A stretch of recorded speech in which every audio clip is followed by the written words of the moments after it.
Então, eu queria, antes de começar, só responder um pouquinho da questão que o Trovão colocou agora e até discutiu ontem. Né? A gente vai entrar aqui e tentar fazer uma apresentação rápida sobre o sistema financeiro chinês e, sobretudo, o seu banco de desenvolvimento.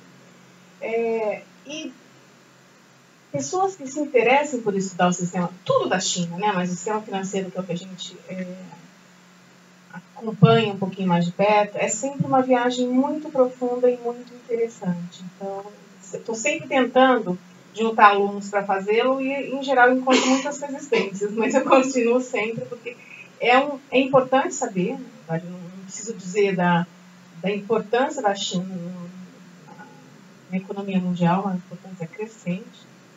E vocês certamente viverão, sobretudo os mais jovens, um mundo muito marcado por uma participação crescente da China. E o que eles fazem lá é muito diferente. Então, é difícil entender porque é muito diferente. Dá para a gente tomar, então, fala do Trovão de ontem, né? Dá para a gente tomar o exemplo chinês como modelo? Não dá, né? Porque, sobretudo quando a gente está discutindo sistema financeiro, institucionalidade, isso tem marcações históricas, então não dá para você criar um sistema de uma hora para outra. Né? Então, mas a gente tem que ver a ideia mais geral que está por trás do que eles têm feito. Né? Essa ideia mais geral daria para dizer controle, sobretudo coordenação. Né? E nesse momento de crise, como o Trovão também colocou, de muitas transformações, também vale a pena a gente fazer reflexões sobre a institucionalidade que a gente tem nessa economia. A institucionalidade essa que possibilitou o enfrentamento de muitas situações adversas.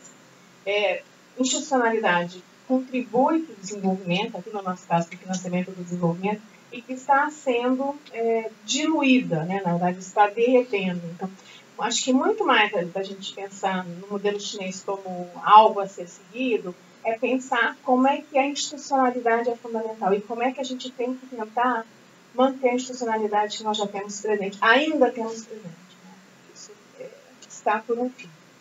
E até na exposição, em alguns momentos, eu vou fazer algumas comparações com o Brasil por conta de uns dados. É difícil olhar só a China, quando a gente compara com o Brasil, a gente tem um pouco a ideia da dimensão. Então, eu queria começar falando um pouco sobre a fundamentação conceitual que segue a nossa linha de pesquisa. Minha, da professora Sinamina, que é uma grande parceira de vários colegas lá do Instituto de Economia. Então, a gente parte de um marco keynesiano, né, em que as decisões de gasto são fundamentais na geração da renda da empresa. Então, quando a gente está pensando o funcionamento das economias, a gente tem que entender como é que as decisões de gasto se dão. E, obviamente, o financiamento das decisões de gasto é uma variável fundamental. E entre essas decisões de gasto, destaca-se a decisão privada de gasto autônomo, que é o investimento. E aí o financiamento do investimento tem outros meandros, né? Tem outras, como dito ontem, camadas. Né? Sobretudo porque vivemos um mundo marcado pela incerteza e as decisões, isso tem um papel muito importante nas decisões de longo prazo, tal qual investimento. Então, por isso, pensar financiamento dessas decisões de gasto é fundamental. A gente pode aqui avançar um pouco na discussão do finance funding do Keynes, mas não é o caso. Eu só queria deixar um recado para vocês. Né?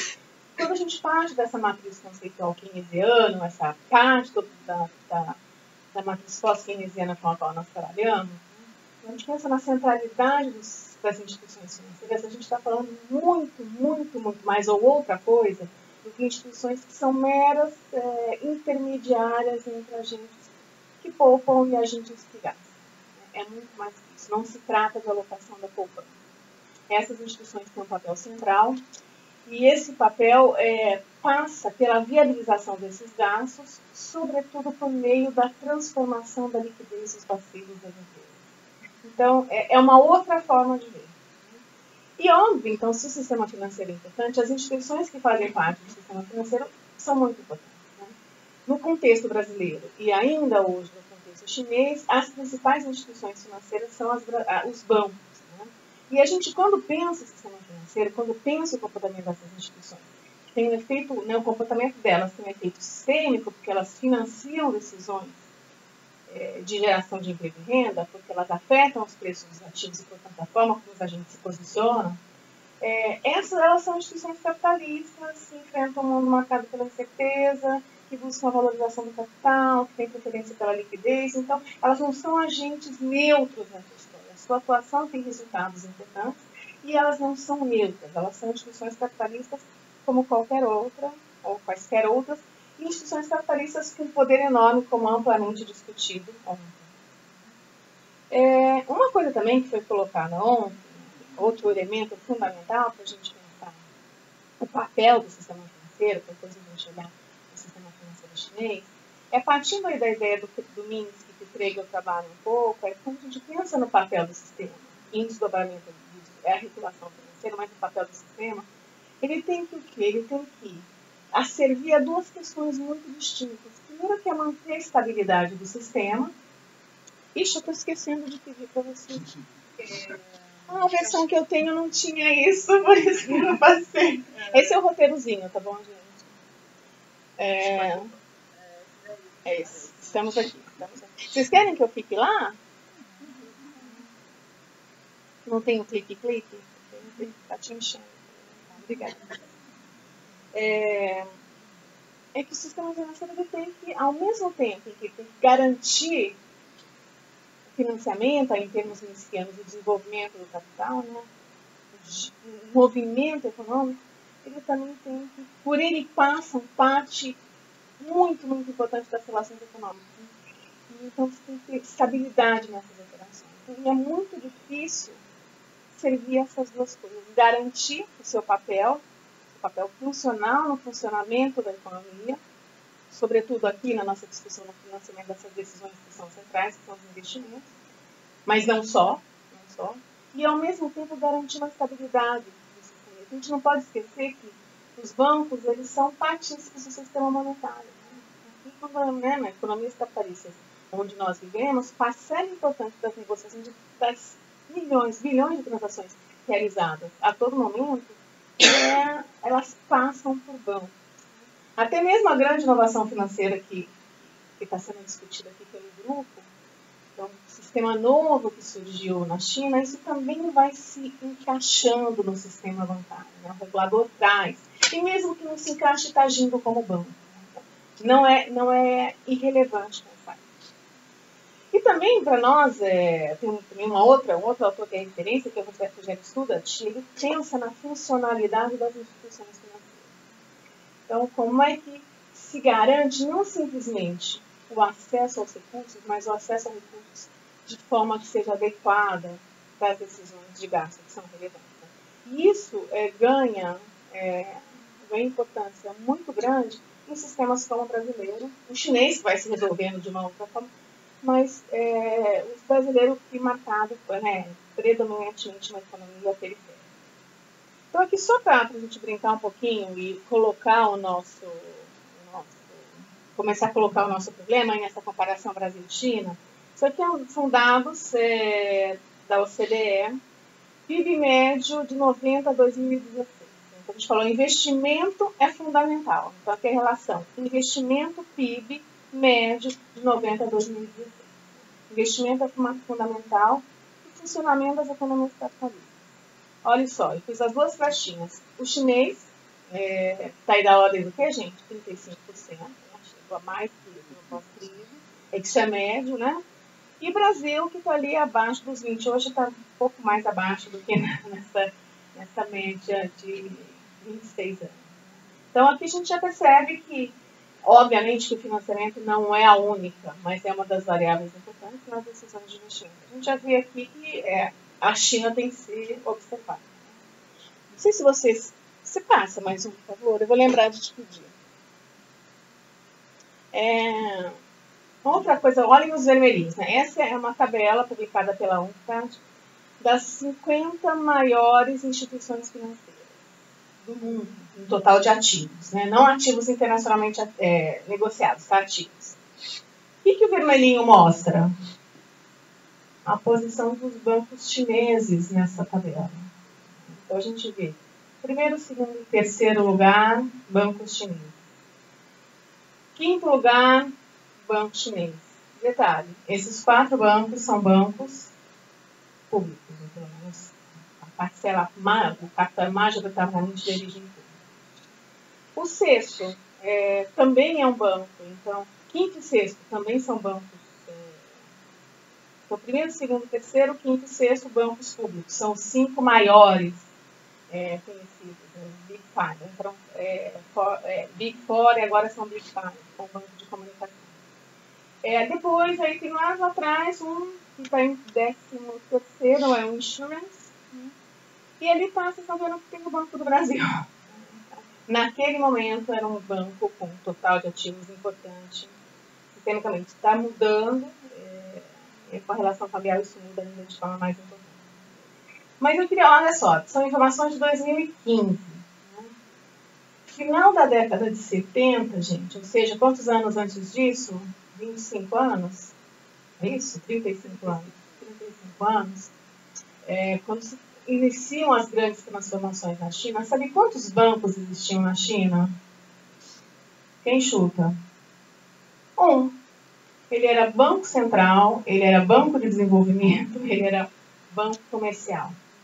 De lá para cá, aconteceram muitas transformações e a construção de um sistema financeiro bastante amplo. Com vários problemas, mas que tem conseguido, de alguma forma, se manter e garantir o crescimento, o desenvolvimento, que dirá o crescimento da economia chinesa, que a gente não precisa conversar sobre isso aqui, né? De amplo domínio. Então, olha só, esse sistema estava no final da década de 70, ele tinha um banco, a autoridade monetária era banco comercial. Eles criaram, na verdade, eles foram gerando muitas transformações e criaram um sistema organizado que deu conta, entre outras coisas, de possibilitar o crescimento que eles vivenciaram. E também, quando a gente fala de sistema financeiro chinês, se vocês pegarem os jornais de economia, ou artigos um pouco mais ortodoxos, tem sempre uma grande preocupação dos analistas em, não, o sistema vai quebrar, porque ele é muito diferente daquilo que se faz no Ocidente, sobretudo nessa marca da lógica de mercado. Mas ele até agora não quebrou e se reinventa constantemente. Então, se existe essa discussão hoje sobre o endividamento das empresas chinesas no pós-crise e que isso vai levar à crise. O que a gente vê nesse curto período de tempo é que eles conseguem se reinventar. E aí tem uma palavra-chave para se reinventar e de segurar os problemas. É o controle. É o controle que eles exercem o tempo todo. Depois a gente pode até falar um pouquinho disso nas questões. Esse dado aqui, ele é um dado de... São 3 informações que eu queria destacar para vocês. Na verdade, no Brasil são 2. Então, o crédito privado por instituições monetárias, são as 2, né? Depósito a gente não precisa discutir.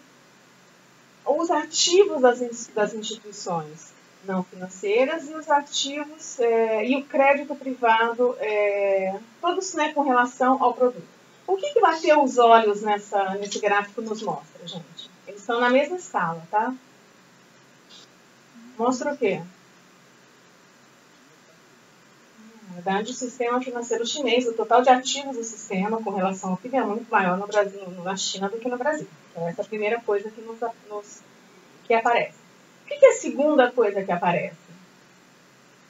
As três linhas, na verdade, tem até uma coincidência maior, da China, elas estão praticamente estão juntas, né? O movimento é o mesmo e elas estão muito próximas. Né? Ou seja, o crédito para o setor privado e os ativos do sistema com relação ao produto são muito próximos. Né? No Brasil tem uma distância, olha só, a linha de quadradinhos é ativo, a linha de estrelinhas é crédito. Né? Então já mostra um pouco aí a importância do crédito na composição da carteira dos bancos chineses e dos bancos brasileiros. Os bancos chineses, né, de alguma forma, estão muito mais envolvidos na concessão do crédito, que é o que faz o movimento das economias, do que em outros ativos. Né? Eles têm um mercado de capitais incipiente que está crescendo. Depois eu vou mostrar dados sobre o mercado de capitais. Mas aqui a gente já vê um pouquinho a diferença no sistema marcado pela grande participação do crédito. Não estou falando nem que os bancos são importantes na concessão de crédito, mas é que o crédito é importante na carteira dos bancos. Mostra estratégia. Bom, aí agora entrando um pouquinho no sistema financeiro chinês. Então, é difícil para Chuchu a gente entender o sistema financeiro chinês, né? Senão a gente entra, leva um tempão. Quem se debruçou sobre o sistema chinês, ele é muito diferente e alguns autores acham que é opaco, né? A compreensão é muito difícil. Mesmo porque, gente, aí estou falando de pesquisa aqui, tá? Não de conteúdo. Você se depara com dois grandes grupos de referência bibliográfica. Uma que são dos autores que analisam o sistema financeiro chinês e não entendem como funciona, então são muito críticos, então vai dar problema. E o outro que são um volume grande de documentos das agências, das instituições chinesas que falam não, que é tudo uma maravilha. Então a gente, na pesquisa, tem que tentar juntar essas informações para ter uma compreensão mais profunda do que esse sistema. Né? É difícil, agora já tem mais, né? Quando a gente fez os trabalhos, em 2012, 2013, era muito difícil. Hoje já existe um número maior de trabalhos que vão mais nesse sentido, essas nossas preocupações. Bom, mas esse sistema, ele é dominado por bancos, ou seja, cerca de 3/5 do total do crédito ao setor privado tem origem bancária. Ele é concentrado, não, menos que o brasileiro, mas ele é concentrado, eu vou mostrar esses dados. O mercado de capitais dele é pequeno, mas está vivendo um intenso crescimento. É um sistema marcado pela participação predominante de bancos e, sobretudo, bancos de propriedade estatal. Então, elevado o controle do Estado, você tem grandes bancos estatais. O Estado, né, a atuação do Estado, a gente pode pensar de forma mais ampla. A coordenação do Estado, a existência de linhas estratégicas claras, estão por trás do comportamento desses bancos. Aquela coisa da coordenação que eu comecei a falar desde o primeiro slide. Bom, tem lá algum tipo de controle de taxa de juros, né? É crescente, na verdade é decrescente, mas ainda existe, como existe no Brasil. E existe, obviamente, uma interconexão de governo e partidos em decisões de crédito regional, segmentos. Mas a gente pode ver isso de duas formas. Né? A gente pode ver isso como um problema de ingerência, ou a gente pode ver isso como estratégia. Né? Certamente lá tem as duas coisas. Então, aqui só para a gente comparar um pouquinho, esses dados não são, né, esses dados são de um trabalho, olhar um pouquinho o tamanho desse sistema. Né? Então, esse autor ele faz comparações com o sistema americano. Tá? O que a gente vê no total do crédito, né? Do crédito bancário? Olha só a relação do produto, do crédito bancário sobre o PIB. 128% na China, 48% nos Estados Unidos. Mas nos Estados Unidos a gente não são muito alavancados, são, né? Mas lá o mercado de capitais é muito importante. Então, se vocês vierem para a próxima coluna, que é estoque, né?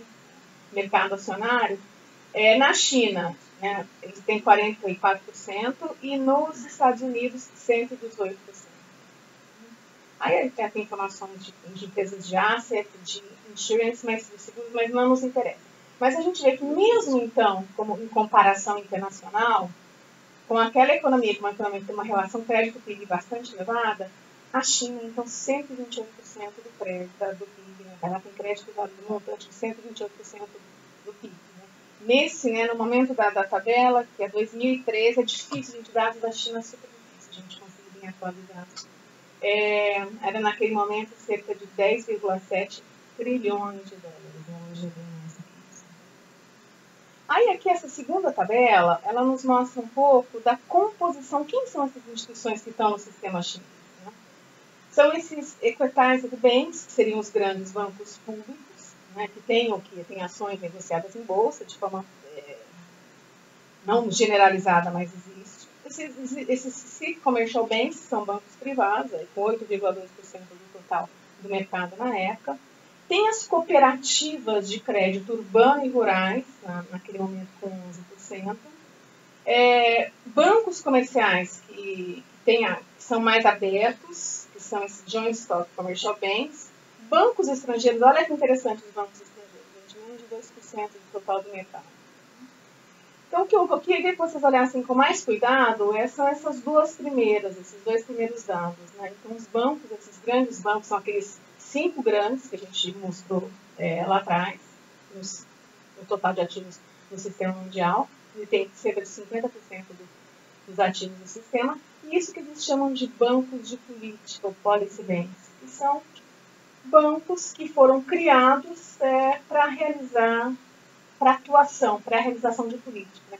Quem fazia política até começo da década de 90, política econômica, né, no bom sentido, ou no mau sentido, depende de quem está fazendo, eram esses grandes bancos estatais. Naquele momento houve um movimento de comercialização, ou seja, de abertura, de entrada de regras de mercado. Então, o que eles fizeram? O que os chineses fizeram? Eles criaram essas outras instituições para agirem como instrumento de política. Um para comércio exterior, um para agricultura e um para desenvolvimento e infraestrutura, que é nosso objeto aqui, que é o China Development Bank, o Banco de Desenvolvimento da China. Então, a gente olha aqui que pelo menos aí 60% do total de ativos do sistema tem em algum grau, em geral alto grau, uma atuação governamental que possibilita a realização de política. Então, aqui só mais o primeiro, o segundo, eu estou esquecendo, o segundo, só o primeiro, tá, gente? Então, esses são dados de concentração bancária.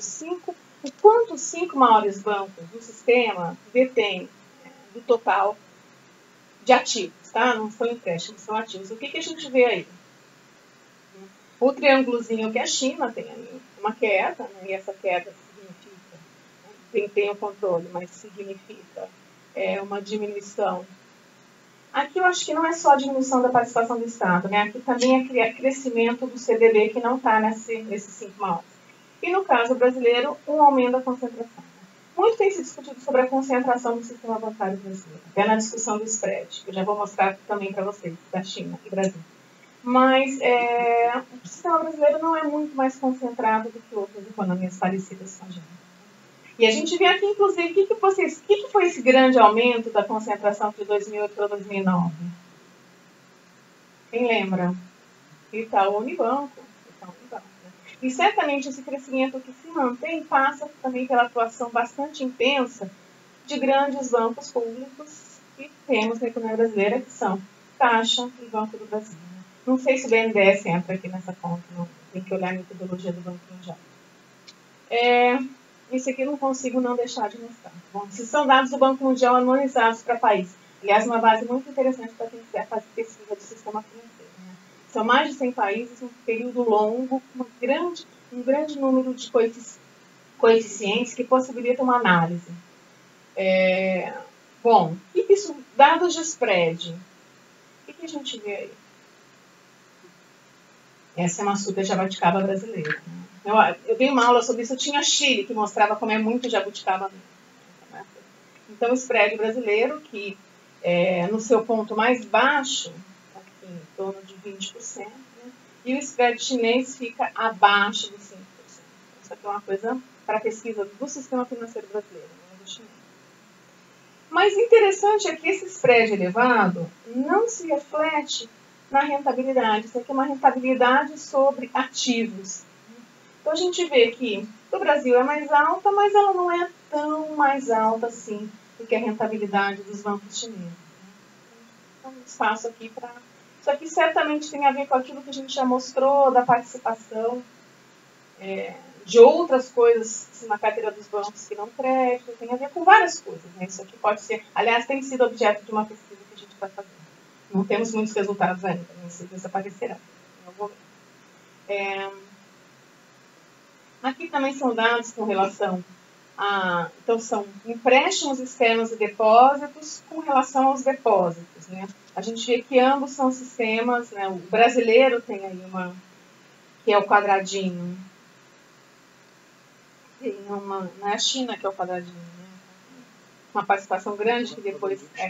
Oi? Que na verdade era uma aula que o Chile estava dentro, né? O Chile estava dentro, que é mais importante, né? O Chile, é verdade, o Chile, os outros dois são. O Brasil é o clarinho, ou seja, no Chile é mais importante, por isso que eu deixei aqui nesse gráfico.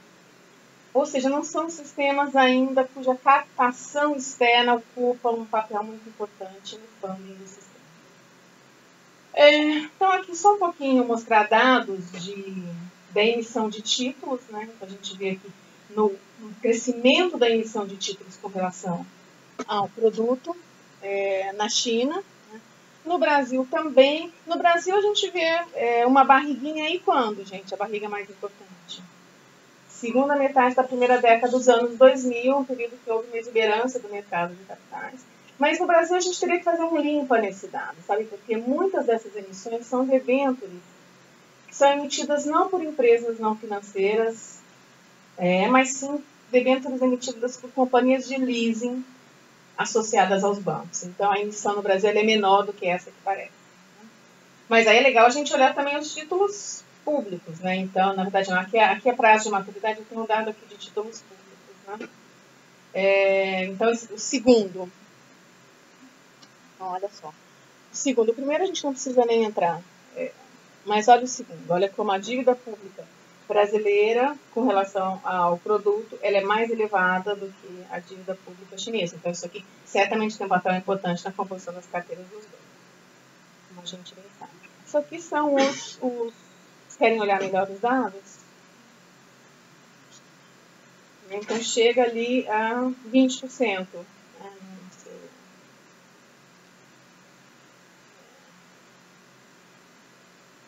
Aqui são quem carrega os títulos, né, esses novos. Então, aqui era só para ilustrar um pouco como é que o mercado de capitais está crescendo. A emissão de títulos privados está crescendo lá.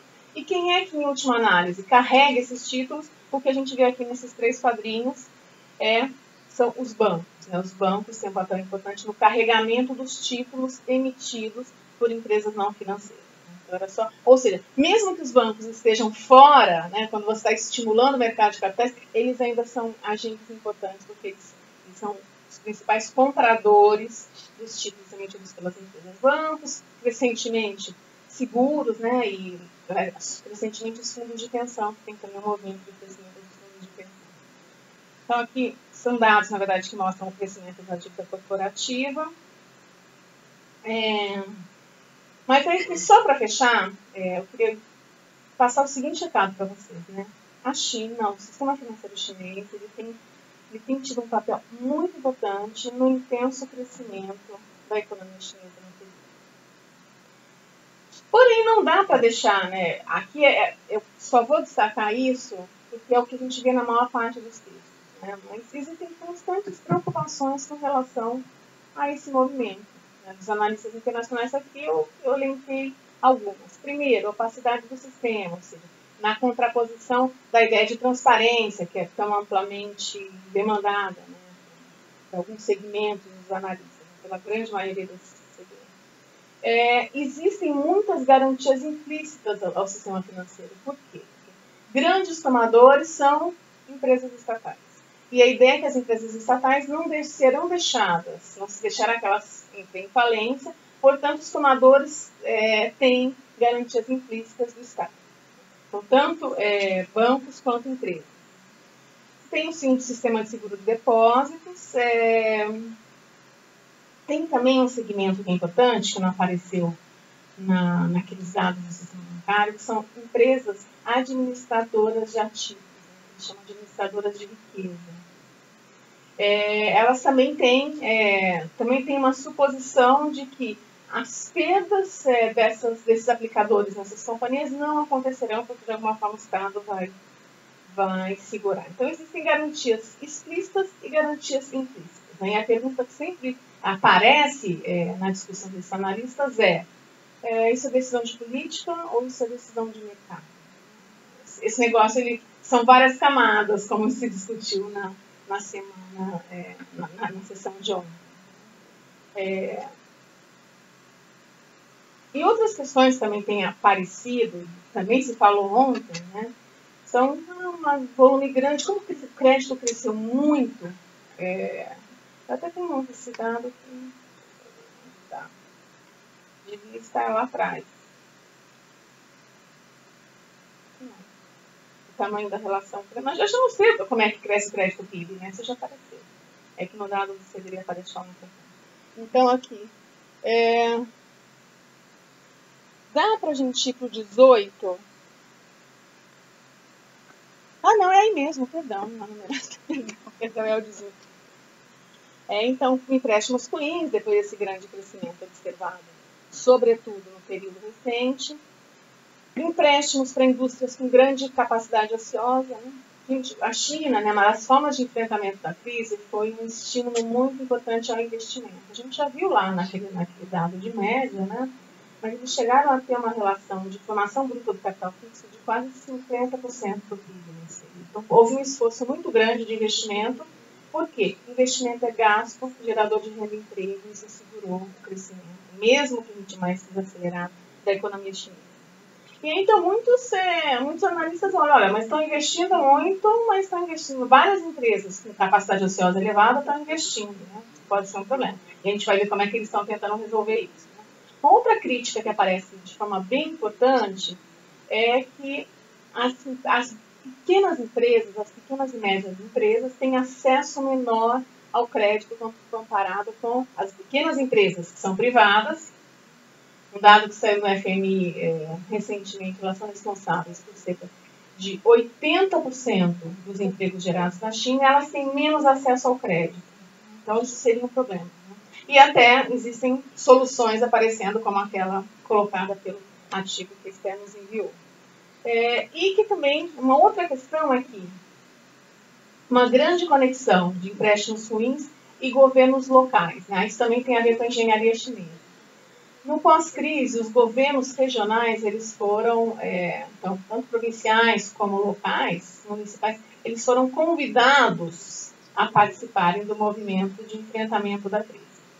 Só que eles têm limites muito importantes de arrecadação. Então, a forma como eles encontraram, uma das formas que eles encontraram de financiar isso foi por meio dos bancos, sobretudo do CDB, que a gente vai ver daqui a pouco. Então, então não era financiamento direto ao governo, que isso não é possível, por meio de empresas, veículos especiais ligadas a esses bancos, ligadas a esses governos, e aí, então, eram essas empresas que tomavam para fazer todos os empreendimentos necessários. Né? E como é que os pagamentos eram feitos, ou são feitos? Por meio da venda de terras, ou da concessão de terras, que está sob a égide dos governos. Então, é uma articulação muito característica da China. Né? Então, muito se discute também do grande crescimento imobiliário, a possibilidade da formação de, vamos chamar de bolha, né? De um crescimento intenso dos preços e de uma subutilização dos imóveis. Né? E é uma coisa que eles vão ter que enfrentar de alguma forma. Então, se é assim, se o sistema é assim, só queria agora mostrar esses dados. Esses dados também são um pouco antigos, são no texto que nós fizemos em 2011, né? Então, só para a gente ver a participação. Então, os primeiros 3 são aqueles que eu chamei de policy banks, criados na metade dos 90, e os outros são os grandes bancos, os Big Five, que são os grandes bancos estatais. Então, o que chama a atenção? Né? Obviamente, eu já circulei o vermelhinho, que é o que a gente vai entrar um pouquinho mais lá na frente. Mas olha que interessante. Né? O CDB, que é um banco de desenvolvimento, a carteira dele é bem diferente do BNDES, mas é um banco de desenvolvimento. Ele tem aqui, já nesse período, ele foi criado em 94, ele já era responsável por 9,2% dos ativos do sistema. Olha só. E aí, quando a gente compara até com os empréstimos, desculpa, olha só, ativos a participação não é tão grande, empréstimos a participação é muito alta. Já mostra o que esse banco, mesmo naquela escala dos chineses, que tem ativos muito próximos dos passivos, eles são, ele é mais importante, ele tem mais essa estratégia, essa tendência a ter crédito na sua carteira, e não outros tipos. Então, quando a gente compara empréstimos com os Big Four, a gente vê que eles realmente é crescente a participação. Aí vocês podem me perguntar, por que ele não está lá naquele quadrinho inicial dos grandes? Né? Para vocês terem uma ideia, ele tem hoje, na verdade, dados de 2016, os ativos do CDB são da ordem de 1,6 trilhão de dólares. Por que não está lá? Era para estar em quarto, quinto. Porque não é um banco, porque são bancos de capital aberto. Né? Você seria um banco 100% público, por enquanto. Mas os chineses, eles privatizam, tá, gente? Mas eles privatizam de uma forma muito cuidadosa. Então, só abrindo um parênteses aqui, porque a gente já vai sair da discussão dos Big Five. Houve um movimento de abertura do capital desses bancos, final dos 90, foi final dos 90? Sim, foi final dos 90, até numa estratégia de mudanças de regra na China, para a decisão ao OMC, então tem que... Aí eles, na verdade, venderam uma parte das ações, mas de uma forma muito estratégica. Né? Existia um controle nessa venda. Né? Vários bancos privados internacionais entraram nesse movimento, na verdade, depois da crise, alguns saíram. Mas qual que era a questão? Tinha um limite máximo de ações que eles poderiam comprar, por quê? Para manter o controle da gestão da empresa. Porém, existia também um limite mínimo. Por quê? Para garantir um comportamento adequado desses bancos diante desses ativos que eles estavam comprando. Então, não era só pequenos investimentos de carteira, tinha que ter uma participação. Então, era alguma coisa entre 1 e alguma coisa e 9%. Com a possibilidade de alongamento até 19%. Isso mudou depois da crise. Então, mesmo quando eles falam em privatização e realizam, ela é cuidadosa nesse sentido da manutenção do controle, e a gente está pensando no controle aqui como uma forma de realização de coordenação.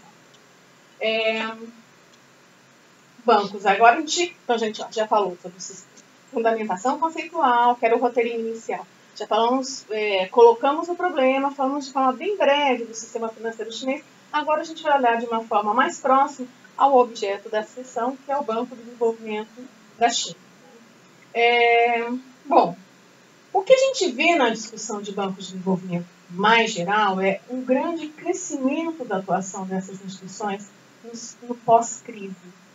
Você pode pegar a literatura acerca de bancos públicos, sobretudo de bancos de desenvolvimento internacional, né?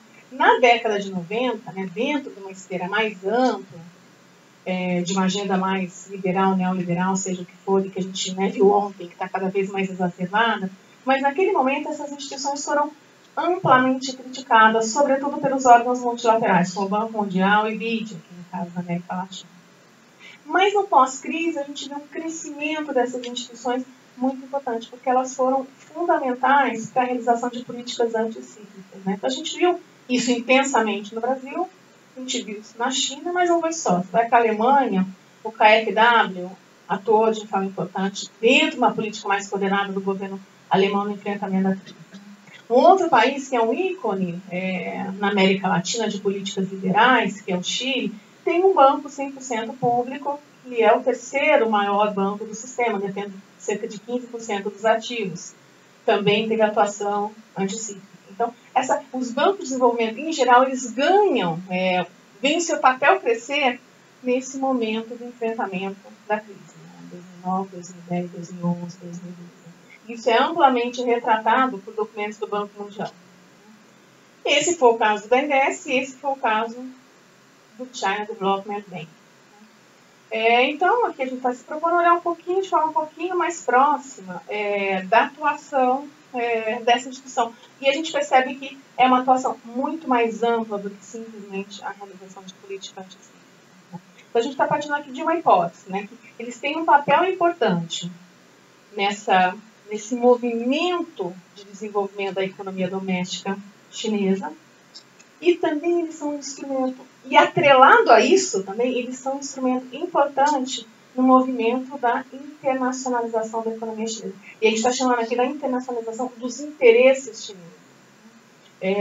Então tem uma atuação doméstica importante no financiamento em geral, sobretudo do investimento, e tem também um movimento importante de internacionalização, sempre a rebote dos interesses mais amplos da economia chinesa, né, retratada a partir da lógica da política exercida pelo seu governo.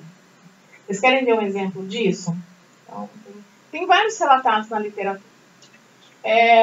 Um país africano, um país da América Latina, é crescente a participação do CDB na América Latina. Então, eles vêm aqui e garantem o financiamento a taxas baixas, por exemplo, para a transformação da base energética de uma cidade, de energia a combustão, ou elétrica, aqui no nosso modelo, mas combustão, vamos supor que é combustão, para solar. Tem um desenvolvimento super importante da indústria de painéis solares. Financiamos, sim, esses empreendimentos de vocês, desde que esse empreendimento compre os equipamentos da empresa chinesa. Então, o dinheiro nem vem para cá, na verdade. O que vem são os equipamentos bancados pelo empréstimo do CDB. Né? A gente chama isso de vendor finance, na lógica, né, dos instrumentos financeiros. Então, tá reboque, né? E, obviamente, que ninguém fala lá que o presidente chinês está atuando de má fé, defendendo os interesses da economia chinesa. É isso que os governos fazem, defender os interesses da sua economia. Bom, e dentro, então, ao lado do CDB, se a gente for pensar de uma forma mais ampla, né, existem outras estratégias de internacionalização, de viabilização da internacionalização dos interesses chineses. Né? Então, também é uma outra agenda de pesquisa que a gente quer avançar. A gente poderia colocar dentro desse movimento o Banco dos BRICS, né, no qual nós estamos envolvidos, né, chamado de New Development Plan, e, sobretudo, o Banco Asiático de Financiamento de Infraestrutura. Aquele banco já existia, que os chineses incorporaram e estão dando um papel muito importante, né, sobretudo lá na Ásia.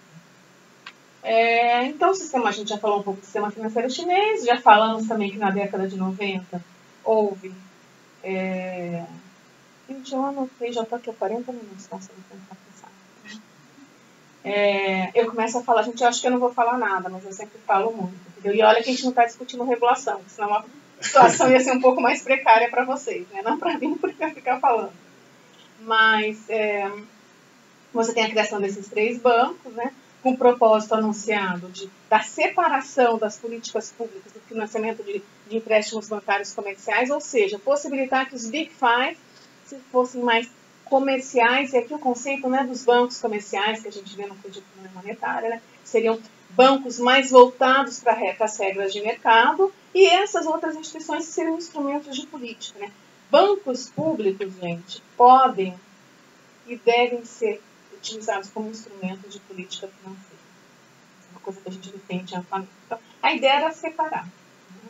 Então, a propriedade do Estado, quem que é o arcabouço regulatório que está por trás? É o mesmo dos outros bancos, né? Então, o Banco Central, e eles também têm comissões voltadas para a regulação dos segmentos, né? Então, bancário, seguros e mercado de capitais, né? Como a gente tem aqui também. Na verdade, o bancário está junto com o Banco Central, caso brasileiro. Então, ele está sob a custódia regulatória dessa instituição reguladora dos bancos, né? Que é o CBS. Isso aqui não nos interessa, a comparação com o BNDES, não. Então, aqui são dados, gente, vou trabalhar um pouquinho dos dados publicados pelo CDB no seu relatório de atividades. Né? Então, o capital, naquele momento, esse é um relatório de 2015, tá? Depois eu atualizei alguns dados para 2016. O capital total era de 421 bilhões, na verdade, trilhões de renminbi. Quem são os principais acionistas, gente? Isso é importante. Não, desculpa, eu estou falando, lendo aqui. Está difícil para vocês, hein, essa professora confusa. Então, nós temos aqui, olha, um capital de 421 trilhões de renminbi. Quem são os acionistas? Isso é importante. O Ministério de Finanças, com 36%, 37%. Essa Central Ruijin Investment, com 37%.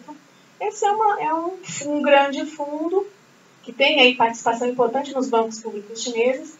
Sabe qual foi a origem central dos recursos dessa Ruijin, gente?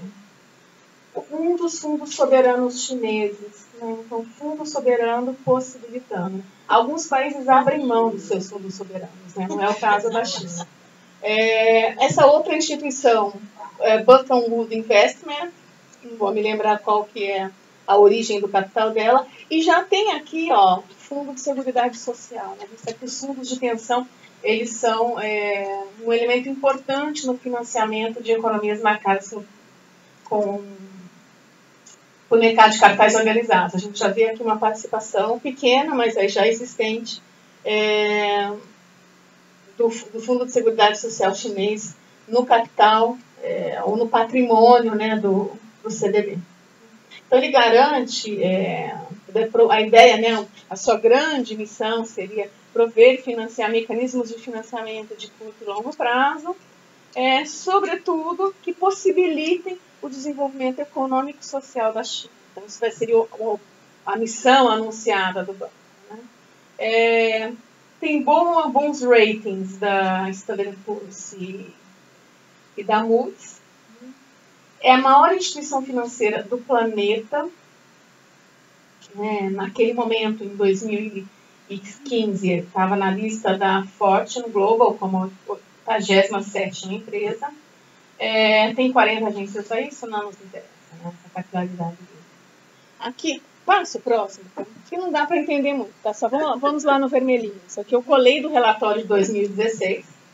Aliás, você entra no relatório do CDB, é muito interessante. Né? Metade é escrito em chinês e metade é escrito em inglês, né? Tem os dois.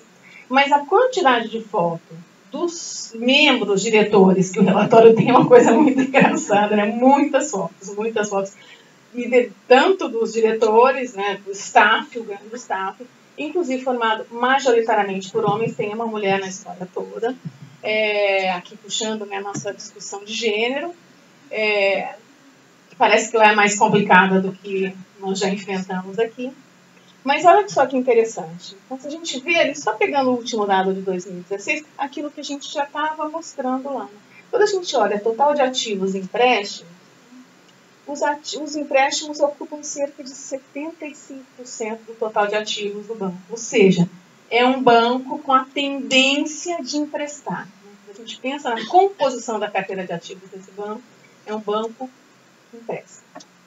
O KfW tem uma relação parecida, né? Quando a gente vai para o BNDES, cai muito. O banco brasileiro que mais tem participação de crédito sobre ativos, quem consegue me sugerir? A Caixa, obviamente, que a Caixa fala. Então, quando a gente vem aqui, os resultados mais abaixo, então está dentro de Basileia, o índice de capital de 11,57%, retornos, mas o que mais nos interessa é não aparece aqui? Não, era em outro. Ele tem um baixo índice de empréstimos não performáticos, não performing loans. Não, está ali, 0,88. É crescente no período, mas ainda bastante baixo. Ou seja, empresta muito, o que não significa um aumento importante dos empréstimos não performáticos. É óbvio que tem engenharia financeira, é óbvio que tem renegociação, não é lá em todos os lugares do planeta. Dá para passar? O próximo, por favor. Então, isso aqui eu só brinquei com essas fotos nessa semana posterior à greve dos caminhoneiros, só para a gente ver um trem de alta velocidade. Isso aqui é para famílias, tá, gente? Vocês sabem quantos 1.000 quilômetros de trem de alta velocidade que a China tem? Só brincando um pouquinho, a gente não conseguiu fazer aquela Campinas-Rio, que para a gente ia ser muito bom. Sabe quantos quilômetros a China tem de trens de alta velocidade? 20.000 quilômetros. 20.000, não é 20.000 quilômetros de malha ferroviária, é 20.000 quilômetros de trem de alta velocidade. E essa ponte aqui, que eu imagino que seja aquela maior ponte do mundo, que ela liga Hong Kong a Macau. Né? Eu olhei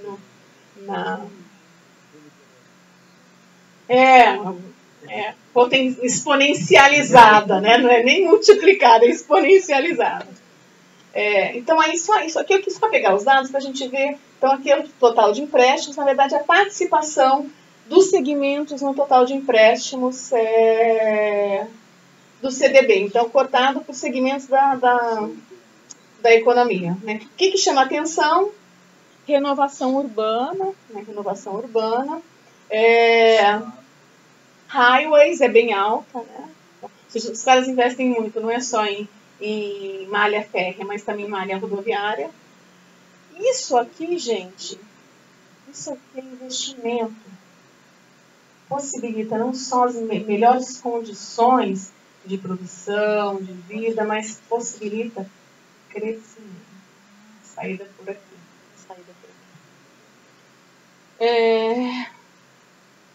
Podemos ir para o próximo? Esses dados, só queria... O primeiro tem a ver, então só para a gente, né, tem a ver com a composição por regiões da China. Só queria destacar aqui, olha, a atuação que é crescente e importante na África, que representa do total de empréstimos do CDB, lá naquele momento em 2016, tá? Não tem relatório de 2017 ainda. 2,5%, ou seja, um movimento de internacionalização importante que afeta as outras economias, que afeta os interesses chineses, mas ainda é marginal na composição dos empréstimos. E aqui também chama atenção na captação, né? Eles emitem títulos também, a captação é uma parcela importante do passivo deles, mas olha só, títulos de curto prazo, de menos de um ano, representam 9% do total dos títulos emitidos pelo banco. Então, você tem 30% entre... Mas esse dado aqui não é estoque, tá, gente? O dado de cá é estoque, retrato em dezembro de 2016. Aqui é fruto, tá? É fruto. Concessão em 2016. Então, você tem aí 90%, sendo 30% de 1 a 5, 48% de 5 a 10 e 11% mais que 10. Ou seja, tem a capacidade de captar no longo prazo. É óbvio que isso é mais fácil, tem boas notas de rating. Por quê? Porque tem lá por trás o governo chinês. Isso possibilita captação mais barata, de prazo mais longo, inclusive bem avaliadas por essas agências de rating internacionais. Aí é bem diferente da lógica brasileira, né? Aqui no Brasil, então, abre parênteses. Como é que você faz financiamento de longo prazo? Ou como é que você tem feito, né? Pode deixar de existir, aqui não foi suficiente, mas como é que a gente faz? Como é que é o funding de longo prazo? Fundos de poupança compulsória. Então, FGTS, FAT e os fundos constitucionais. Vocês devem conhecer bem o FME, que é um funding importante do BNB. Então, aqui só dados de crescimento dos ativos dos empréstimos em bilhões de dólares. Né? Então, primeiro grafiquinho, crescimento dos ativos e dos empréstimos. Olha só como eles vão bem juntos. E olha o crescimento muito importante, exponencial. Já estava acontecendo nos anos 2000, mas ganha força a partir de 2008. Né? Esse banco foi criado quando mesmo, gente? 94.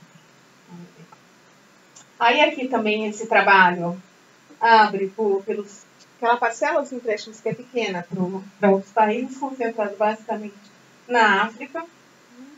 E aqui os dados, eles não eram... Quando o dado geral, empréstimo e ativos, a gente conseguia levantar para o período como um todo. Os dados por segmento, não. Isso aqui eu fui levantando de relatórios. Tá? Então, o que a gente vê aqui é o quê? Um crescimento dos empréstimos em moeda estrangeira, tá?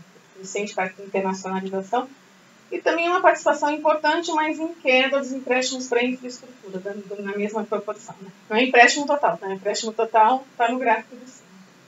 Posso passar, gente? Só um pouquinho.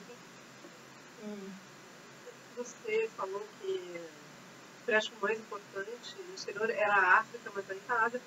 É a Ásia, na verdade era a Ásia Pacífica, então eu falei errado. Isso significa que eu tenho que terminar logo a exposição, que já estão me desconcentrando. Falo para os meus alunos, quando eu falo alguma coisa errada, olha, pode saber que a concentração já baixou. É brincadeira, tá? A idade, tá, gente? A idade, com a idade, esse timing vai ficando cada vez menor, né? Hã? A gente começa mais cedo, só essa que é a questão. Então, vocês aproveitem enquanto está tudo funcionando muito rapidamente. O esforço é importante, mas quando a gente fica mais cedo, a gente tem que esforçar um pouquinho mais. Só para animá-los. Hã? Depois que vocês almoçarem no lugar, melhor. Tá ótimo. Mas a gente quer pensar em outras coisas, né? Bom, o funding, a gente já falou sobre o funding. Título de longo prazo, investidores institucionais chineses, mercado interbancário, né, crescente captação em mercados estrangeiros, né, mas ainda pouco importante. A garantia implícita do governo chinês, isso a gente também já falou. Mecanismos rigorosos de avaliação de risco para empréstimos domésticos externos. E, dada desvantagens implícitas, o CDB teria vantagens competitivas com relação a outros bancos. Então, aqui, só para a gente ver o crescimento dos passivos, lá a gente tinha visto o crescimento dos ativos e empréstimos, né? Passivos. E olha só, a dívida de longo prazo está dentro dos passivos, né? Aqui, já a gente já mostrou isso lá. Nossa, já está no lugar errado.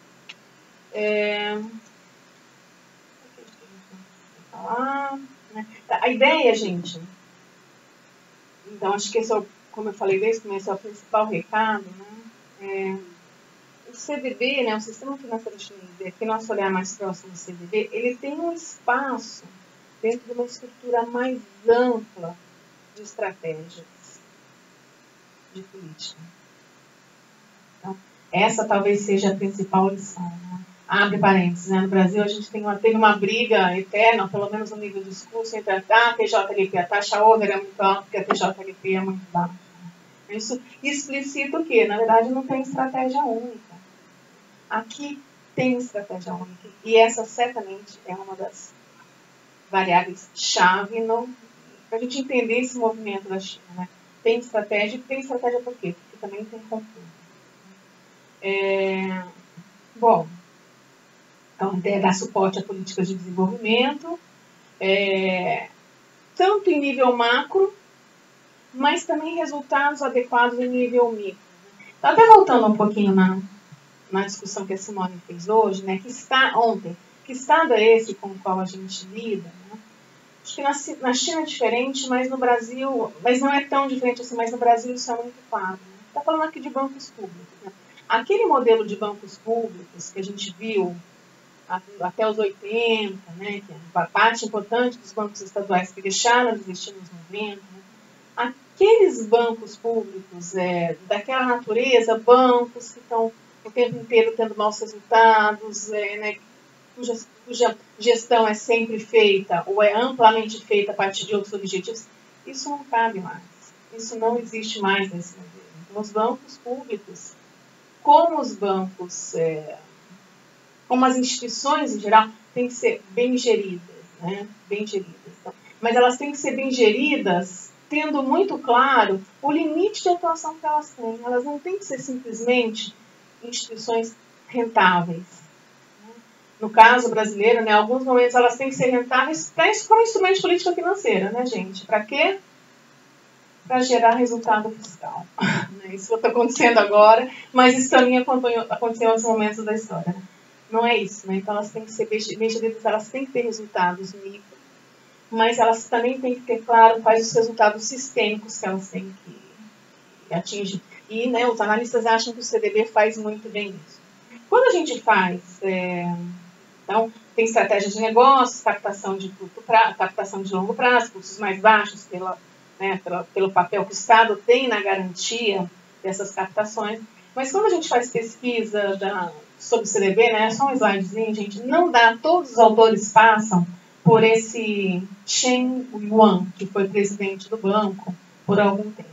Então, parece que ele deu um choque de realidade no banco e parte importante dessa gestão microeconômica, né, de governança, que até possibilita que o banco avance mais, veio da gestão dele. Né? No primeiro momento, quando eu vi a referência a um presidente com figura central, eu achei muito esquisito, mas a gente vê que vários analistas voltam. Parece que dentro dessa lógica da estrutura de poder chinesa, do partido, e como é que você galga os espaços, essa foi uma figura bastante importante. Nossa, agora está saindo o som, né? O som estava... Vocês estavam escutando antes, gente? Ou não?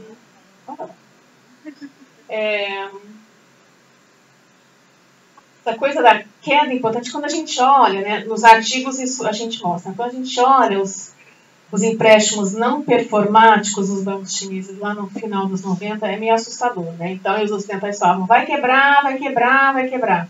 Não quebrou, eles conseguiram fazer uma reestruturação. Não foi esse o caso dos bancos, dos policy banks, né? Apesar daqui do Chen Yuan ter conseguido reverter a situação. Mas aqueles Big Five, gente, eles todos foram alvo de uma reestruturação dos ativos, né? A transferência de ativos não performáticos para empresas de gestão de ativos, no chamado modelo sueco. E empresas que passaram a ser geridas, inclusive emitindo títulos que passaram a ser comprados pelos bancos. A engenharia deles é muito complexa, né? Então, só para a gente destacar, eles fizeram isso com 4 grandes bancos. No Brasil, isso também foi feito, né? No âmbito do PROEF, lá em 2000, né, que foi o plano de reestruturação das instituições financeiras federais, né?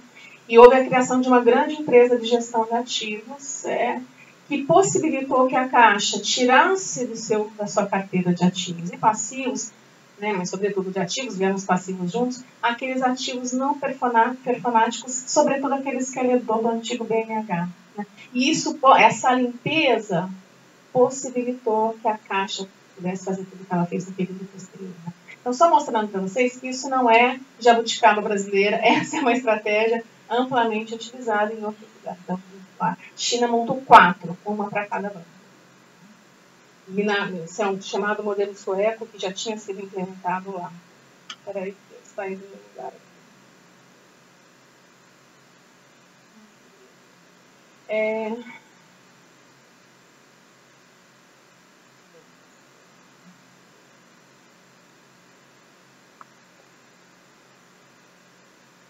Atuação doméstica,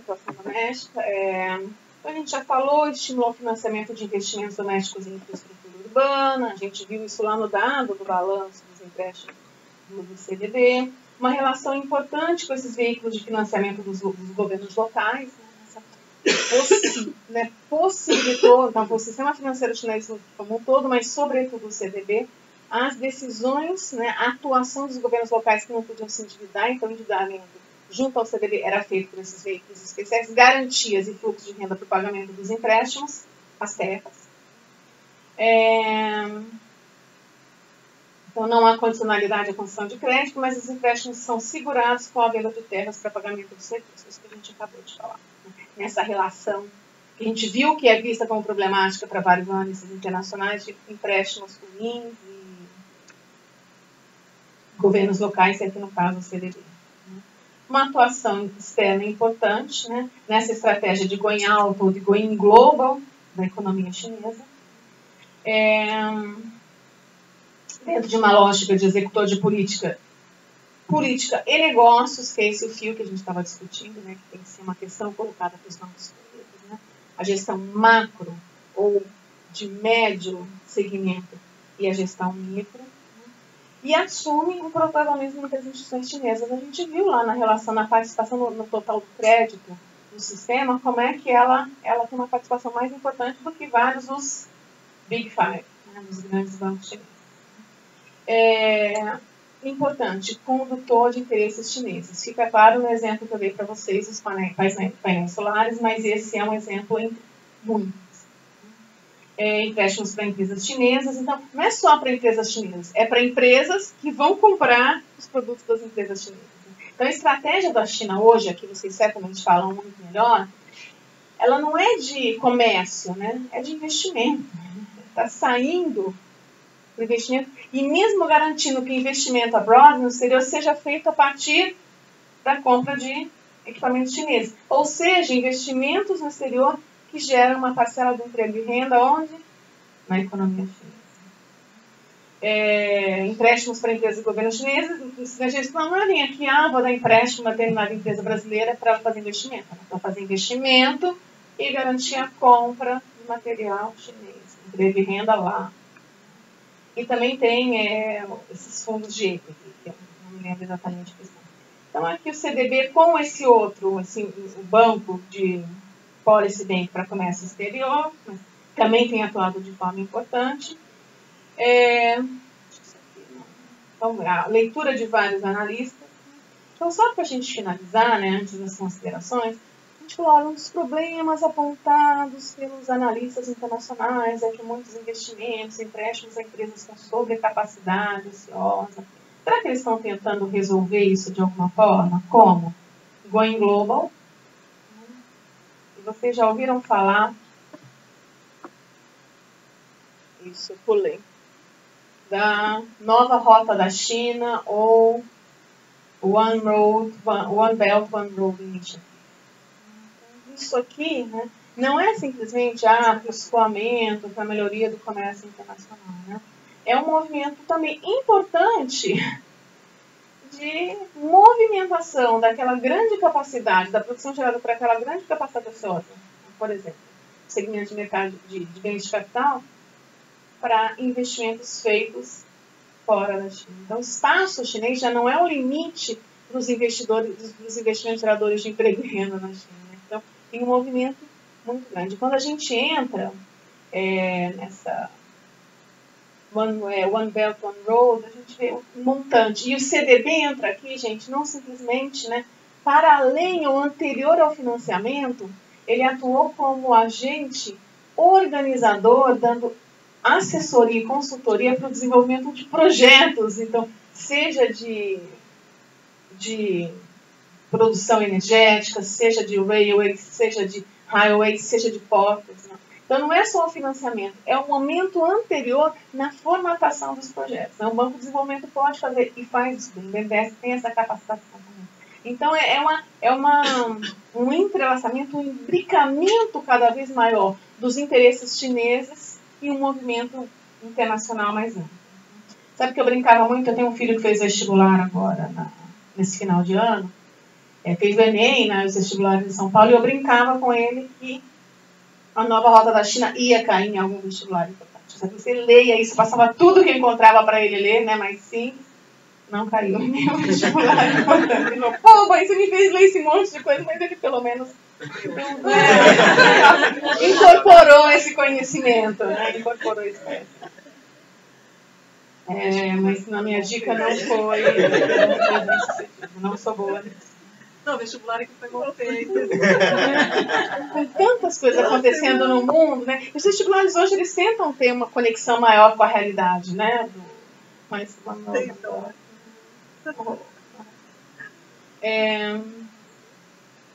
então, o papel é importante não só para empréstimo, mas para suporte de grande número de projetos industriais. Isso tem hoje, então está crescendo a participação desses empréstimos na carteira de empréstimos internacionais do banco, que a gente viu que ainda é pequena, né, mas certamente crescente.